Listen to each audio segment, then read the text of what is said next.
안녕하십니까. 오늘은 1분 신학 43번째 시간이 되겠습니다. 우리는 앞 시간에 전적으로 타락한 인간들 가운데 어떤 자들이 하나님을 알아보는 자들인가에 대하여 살펴보았습니다. 그들은 이미 창세전 하나님의 묵시의 세계, 그 영원하신 하나님의 세계에서 하나님의 뜻 가운데 이미 작정되고 예정된 자들로서 하나님께서는 타락으로 죄악에 빠진 이들 가운데 어떤 소수의 무리들을 부르시고 그들에게 복음을 주어 깨닫게 하시는 것.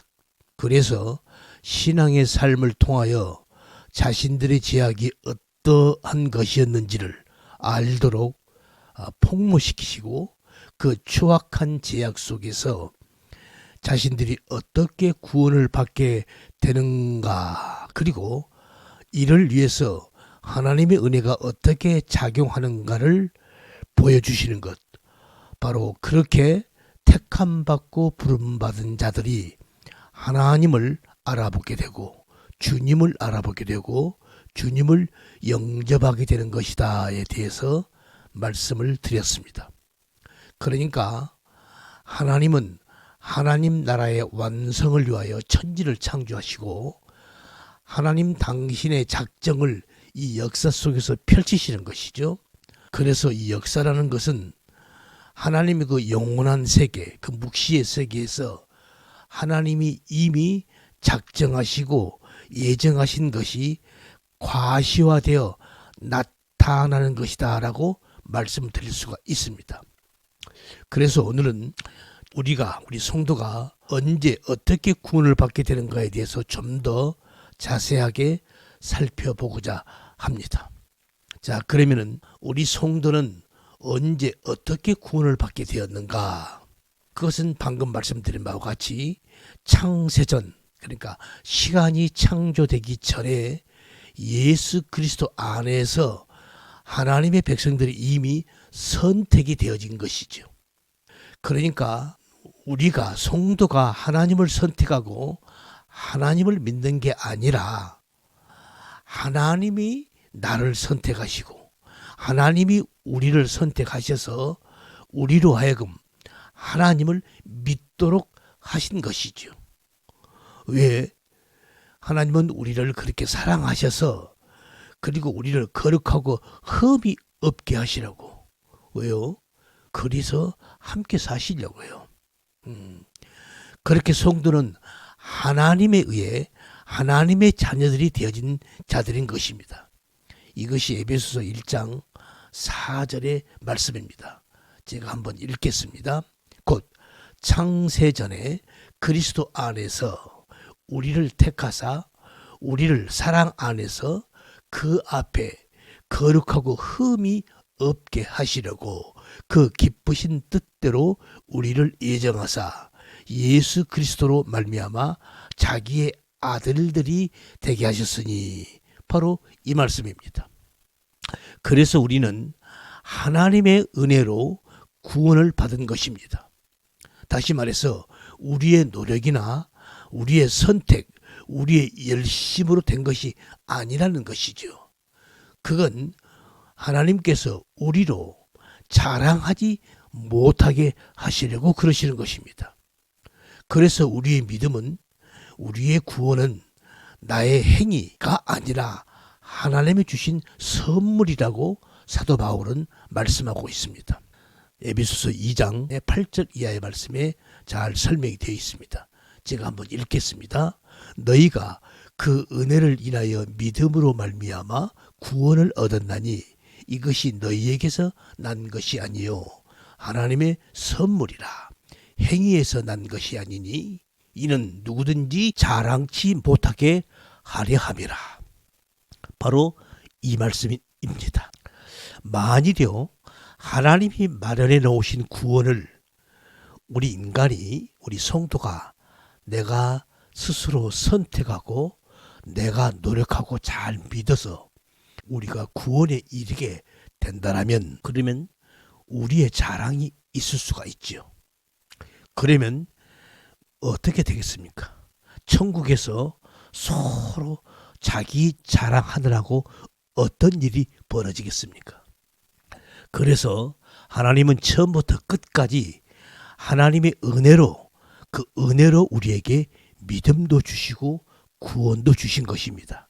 그래서 그것을 선물이라고 지금 사도 바울은 증거하고 있는 것입니다. 또 하나님은 우리 성도들에게 구원을 주신 후 하나님의 요구에 만족지 못한 삶을 산다 하더라도 하나님께서는 한 번 택한 성도는 중도에 결코 탈락시키는 일이 없다는 것입니다. 왜 그렇죠? 그것은 하나님은 창세 전에 하나님의 계획은 이미 구원으로 작정을 해 놓으셨기 때문에 그렇습니다. 그래서 하나님은 모든 수단 방법을 동원해서라도 하나님의 처음 계획하신 목적대로 하나님의 그 뜻대로 이루어내시는 것입니다. 그래서 성경은 하나님은 전능하신 분이다라고 말씀을 하시는 것입니다. 만약에 하나님의 택하신 성도가 중도에 탈락이 된다고 한다면 그것은 하나님은 실수하시는 하나님이 되시는 것입니다. 그러면 하나님은 전능하신 하나님이 아니신 게죠. 하나님은 그렇게 택자를 반드시 그 목적지까지 끌고 가시는 것입니다. 여러분, 그래서 우리 성도의 삶에 징계가 있는 것입니다. 징계가 뭡니까? 징계는 훈계하고 훈련하고 교육시키는 것이죠. 그렇게 해서 우리 성도의 삶에 하나님은 징계를 통해서 하나님은 우리를 이끌고 가시는 겁니다. 그러므로 하나님의 구원에 있어서 우리 인간이 우리의 구원에 보탤 것은 아무것도 없는 것입니다. 이걸 곡해한 자들의 대표가 역사적으로 보면요, 펠라기우스, 알미니우스, 그리고 감리교를 창시한 요한 예슬레도 그렇습니다. 요한 예슬레는요, 완전 성화를 주장했던 사람입니다. 그러나 요한 예슬레도 죽기 전에 이것을 수정했습니다. 이렇게 우리 인간은 하나님이 이 땅에서 요구하시는 그 수준까지 완성해낼 수는 없습니다. 그래서 하나님은 다른 방법을 준비하신 것이죠. 다른 방법이 우리 인간에게 요구가 되었던 것이죠. 바로 그게 우리 주님의 십자가인 것입니다. 예술레는 완전 성화가 불가함을 그렇게 주장하다가 결국 죽기 전에 깨달은 것입니다. 사실 요한 예술레 같은 사람은요, 정말 철저한 경건의 삶을 살았던 삶입니다.